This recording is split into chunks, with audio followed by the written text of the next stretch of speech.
Hi, I'm Dr. Olga Pinkston, a board-certified rheumatologist and the host of the Mind Your Fibro podcast. This podcast is dedicated to fibromyalgia. I discuss up-to-date information about fibro, its treatment, the biology and psychology of the fibromyalgia. I cover the pain science education, the complementary and alternative methods available to you now to improve your symptoms. There are a lot of things that influence development of fibromyalgia, trigger fibro flares, and produce other symptoms like IBS or irritable bowel syndrome, depression, and anxiety, and none of them are your fault. In the Mind Your Fibro podcast, you will learn how and why fibro develops, how chronic pain changes your brain, and most importantly, that you're not alone in the struggle, that fibro is real, and how to not let fibro control your life. This podcast provides information only and does not provide any medical or psychological services or advice. Well, welcome back to the Mind Your Fibro podcast. I had such busy weeks I got behind on podcasting. Sorry if you have been waiting for a new episode. Recently, I spoke at the Support Fibromyalgia conference. It was a phenomenal conference for the patients, and I heard so many positive reviews from my patients, family, and attendees. I hope you attended live or listened to the replays. Just remember, the replays are available for the next 6 months. Such important work and support were provided to patients with fibromyalgia during the conference. So today, I want to talk about pushing and crashing. So over the last several weeks, I have been swamped. In October, I launched my new membership, The Roommate, and although it has been such exciting work, it added to my already heavy workload. It felt more in the amount of additional mental energy I had put into creating content in a way I have never done before. I also had hectic weeks in my clinic and had the stress of closing left behind open charts. Then my kids had a Halloween party, their first sleepover in the new house we moved into this summer. So we were busy getting ready for that, and of course, late night staying, supervising teenagers, feeding them and worrying, the typical mom stuff. Then the work week, coaching kids, and on Friday, last minute changes for the presentation at the conference, reworking the slides, practicing, and finally delivering the talk. Well, after that, my kids had flu, so of course, even though I'm a relatively resilient person, but like everyone, I have my limits. Several nights of poor or not enough sleep, stress, and worry, coupled with my fear of public speaking, pushed me over. I used to have migraines before or during any public speaking event. Over the years, I got them under control. But with the conference, my threshold of stress was blown, and after the presentation, I sure did have a migraine, followed by extreme fatigue. For the next 2 days, I felt like I had just finished a marathon. I felt exhausted, unmotivated, wanting to stress eat and do absolutely nothing. By Sunday, I had to pull myself out of this unmotivated slump and attempt to finish tasks I put on hold on Friday, Saturday.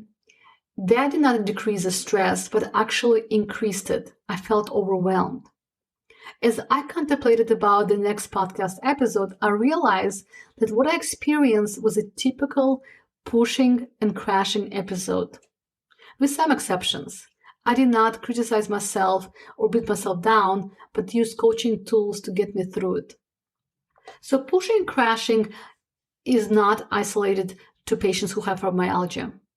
The majority of people experience it at least sometime before. We crammed for the exam in high school or college, stayed up way too late decorating the Christmas tree or wrapping presents, pushed through the airport to catch a red eye, or worked on a project to make sure it was done to get that bonus, or cleaned the entire house in one day before the in-laws arrived. We pushed to get one thing done, get stressed out, sleep deprived, or physically exhausted, and need a pause to recover. However, I feel that most patients who have fibromyalgia have a different dynamic with pushing and crashing. They often feel that they are stuck in a loop. It's not one incident of pushing with the purpose of accomplishing something concrete. Instead, you find yourself caught in a frustrating cycle, swinging between overactivity and forced rest. When your symptoms are low, you push to get as much done as possible because you know that you will crash soon enough. That overexertion triggers an increase in symptoms, leading to forced rest or a crash. Resting is usually successful in reducing symptoms and providing needed relief. But then, the pause in activities during this rest leads to feeling frustrated at all you didn't accomplish while resting. You plunge into another round of overactivity to catch up, leading to another crash. Instead of pushing due to the need to accomplish a particular task, like studying for a final exam, your push is due to your anticipation of the crash due to worsening symptoms. Living in response to symptoms, often anticipated, you're caught in a vicious cycle in which intense symptoms alternate with periods of extended rest. This leads to feeling out of control and having a highly unpredictable life that is difficult to plan. Often the only plan is knowing that the push will end up with a flare, but not when or for how long. When I work with patients who have fibromyalgia, the concept of pushing and crashing is not often apparent to them or their families. This is just the way they live and adapt to fibro. They plan for the crash, it is anticipated. There's a component of vigilance, paying more careful attention, especially to notice possible symptoms. The mind is on the lookout. It's like sleeping with one eye open. You're doing your tasks and part of you is on the lookout, anticipating the end, the escalation of symptoms. Any symptom is recorded by your mind, like an increase in fatigue, pain, irritability, or sensitivity. The more symptoms start to accumulate, the more your nervous system or your mind anticipates the flare. It's like watching the pot of water beginning to boil. Every new symptom is like the initial bubbles. You and your brain know that if you see a few bubbles, soon enough, the pot will be fully boiling. If the pot is at full boil, nothing else can be done but to turn off the heat or force yourself to rest. So the flare or significant increase in your symptoms forces you to crash. The crash is forced rest or a period of inactivity or lower activity. Some people cannot afford to stop everything. They have a job or kids. So they may start eliminating activities deemed by their brain as unnecessary. For some, it may be ordering takeout instead of cooking, not taking the daily walk or shower, spending more time on the couch and procrastinating. For some, it may be going to bed and staying there. I have patients who tell me that they can stay in bed for days at a time. They do everything there, sleep, eat, watch TV, surf Facebook, talk on the phone, etc. Whatever their brain associates with rest and inactivity. All of them feel utterly unproductive and often still unrested and fatigued.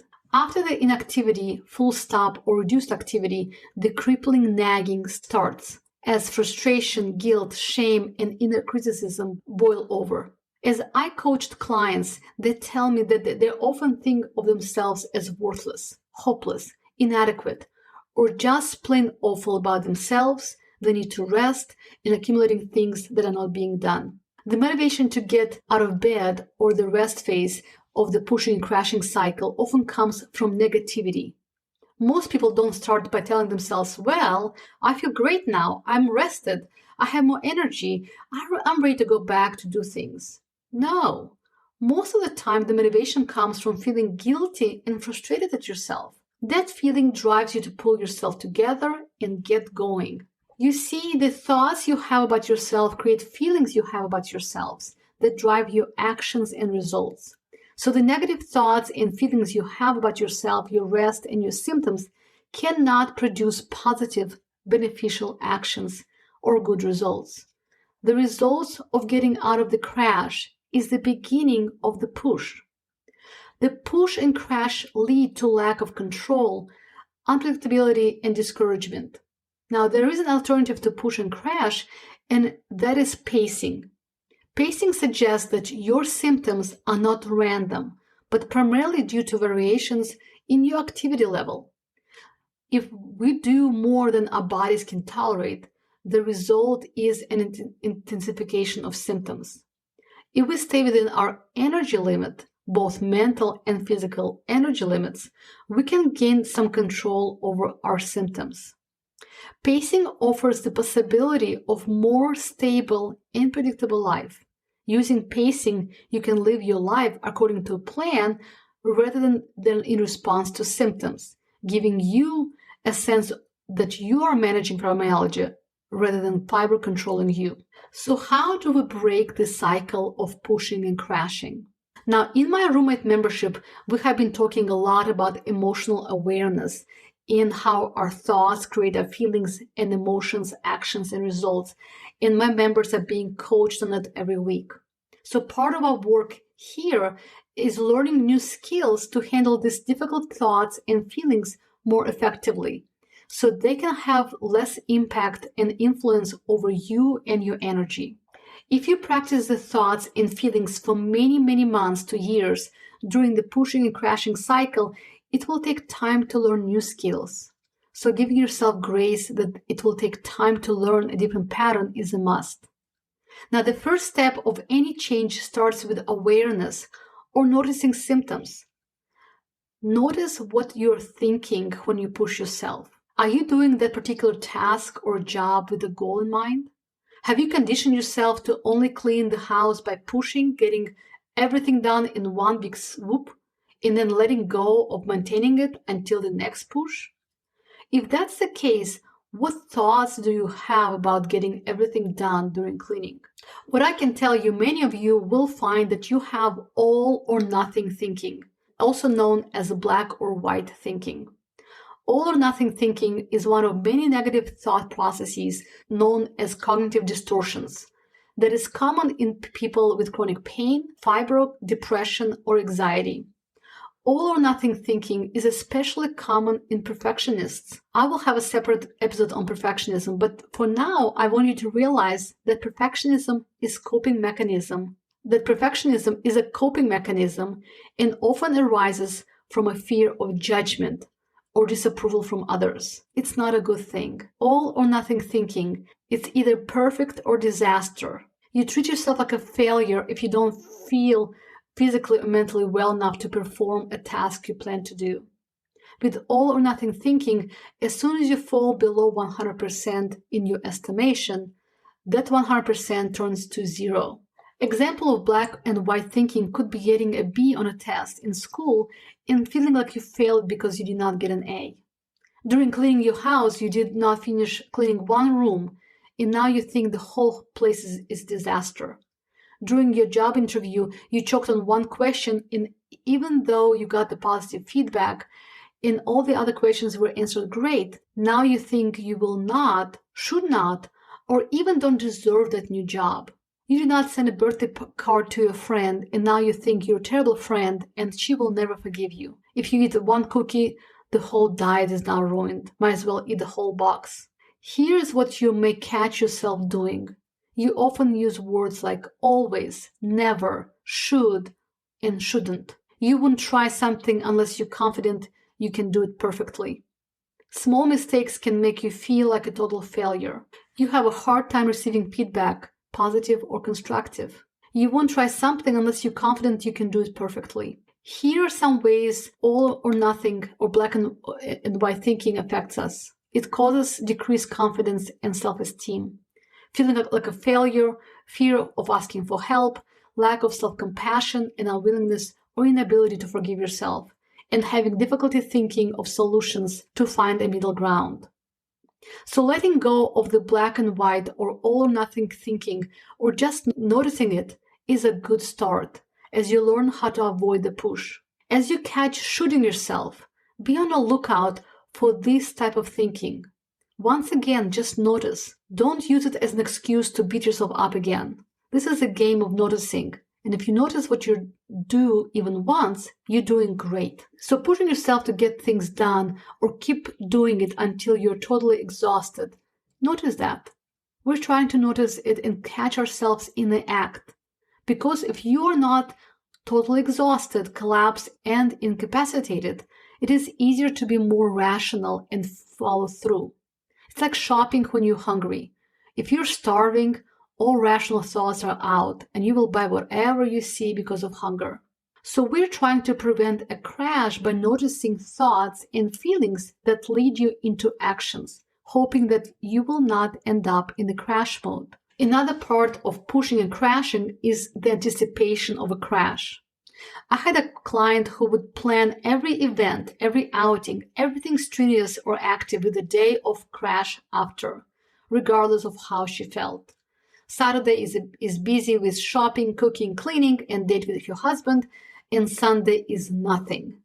A day in bed with Netflix to recharge, rest, and improve symptoms that she may or may not have because of the fear that if she does not do that, she will certainly end up in a fibro flare. This is called anticipatory anxiety.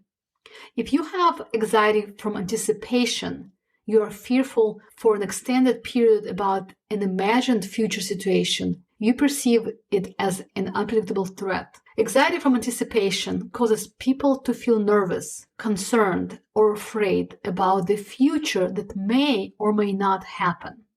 You may spend time dwelling on the worst-case scenario regarding future fibro flares that may or may not happen. You see, your brain can only predict things based on your prior experiences and has a negative bias. We tend to think more negatively and predict negative outcomes with much more ease than successful ones. If you had an excellent busy Saturday and woke up in the fibro flare on Sunday, you may start thinking that, of course, I had too much fun, too good to be true to feel this well after all that action. No wonder I'm in a flare.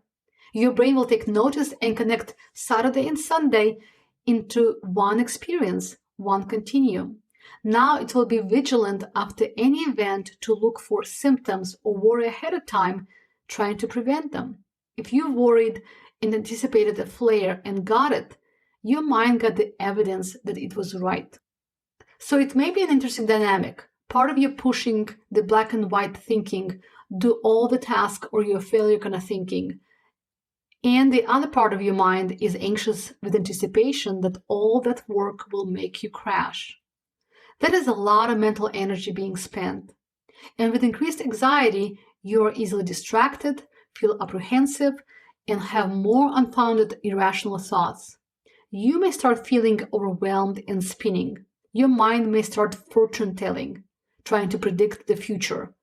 What will happen if you don't finish your tasks, catastrophizing by assuming the worst will happen, or magnifying the situation by thinking that one little thing you don't do or complete will ruin everything. A lot of mental energy is being spent ahead of time, contributing to fatigue and mental and physical exhaustion. That mental energy that was increasing in the temperature of your negative thinking, spinning and spinning, got your pot to boil. You're starting to boil over, and the only solution you see now is to turn off the heat, to stop whatever you're doing because it's exhausting and mentally painful. And you are already tired and physically exhausted from the fibro or other medical conditions you have, and you also have brain fog and pain. You beat yourself to do things, beat yourself down for feeling your symptoms or anticipating them, and you are spent. No wonder you see that the only way out of it is to crash and do nothing.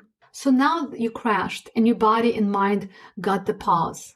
If your brain beat you into a pulp to the point of a crash, and now got a nice warm bed with a long nap or a cup of tea and Netflix as a reward, what do you think the pattern will start to form if you keep doing it? Like a toddler that got away with a cookie, even if you told him no, your brain will try to get that reward of a crash, the pause, something pleasant, the mental and physical rest. And if you don't reward yourself with rest unless you pushed and crashed, if the only rest you get is with crashing, your mind will find a way to get you there again and again. What you practice makes it stronger. You have created a pattern. Black and white thinking tells you that the only way to get things done is to do 110%, anticipate the crash, then crash, and get rewarded with much needed rest. Now that you're resting, your brain will initially try to get the rest it needs.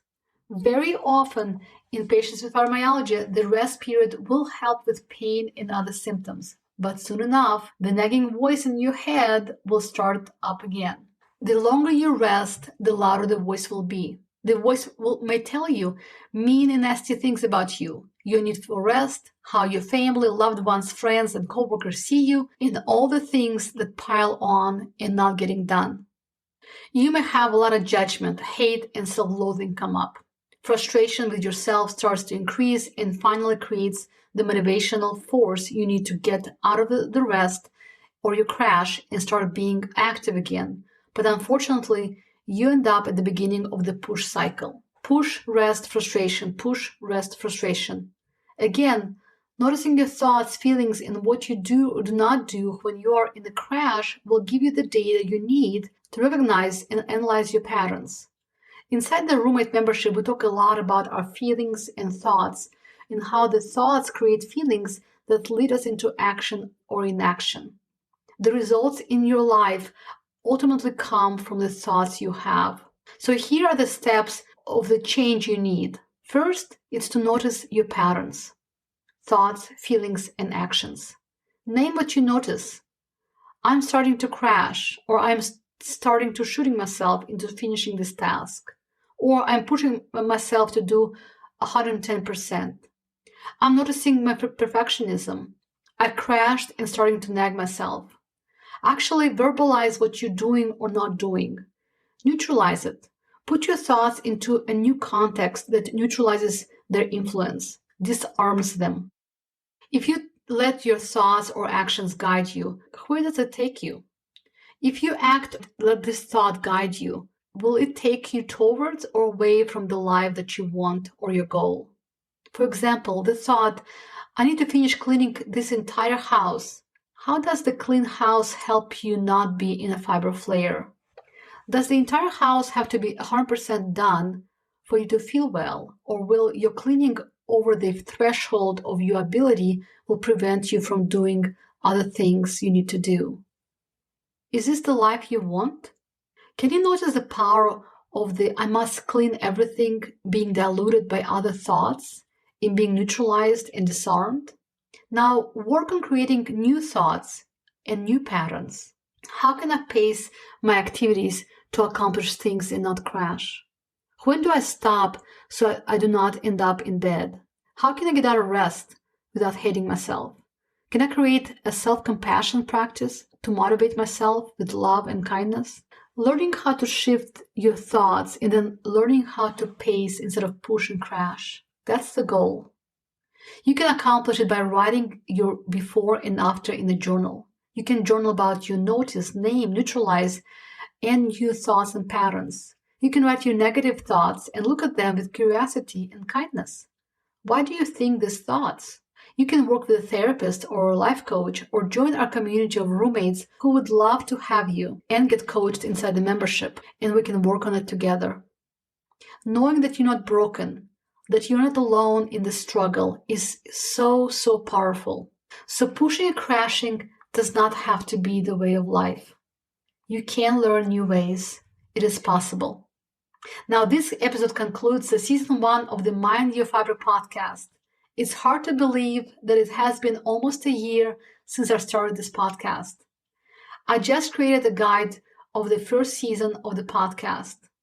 Now, Mind Your Fiber podcast season 1 covers many topics. It covers the basics. What is fibro? How it is diagnosed and treated. Other episodes cover pain science, the pain, stress, and fear connection, self-care, diet, exercise, and sleep. This season also includes important topics on grief, relationships, pelvic pain, and pushing and crashing.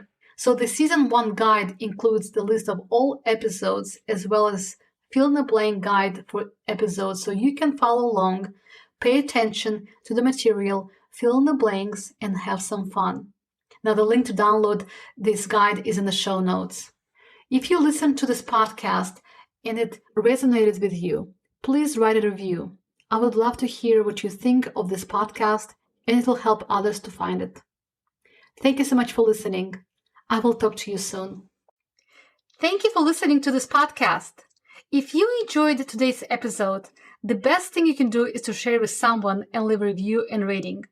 This helps me support more people just like you move toward better life with fibromyalgia. All you have to do is to go to the platform you're listening on, click the share button or the icon, and just send it to a friend. I so appreciate you taking your time to do so.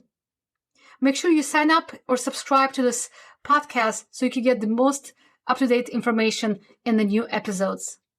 Thanks for joining me today, and I will see you next week. And don't forget to mind your fibro. Disclaimer, this podcast provides information only and does not provide any medical or psychological services or advice. None of the content on this podcast prevents, cures, or treats any medical or mental condition.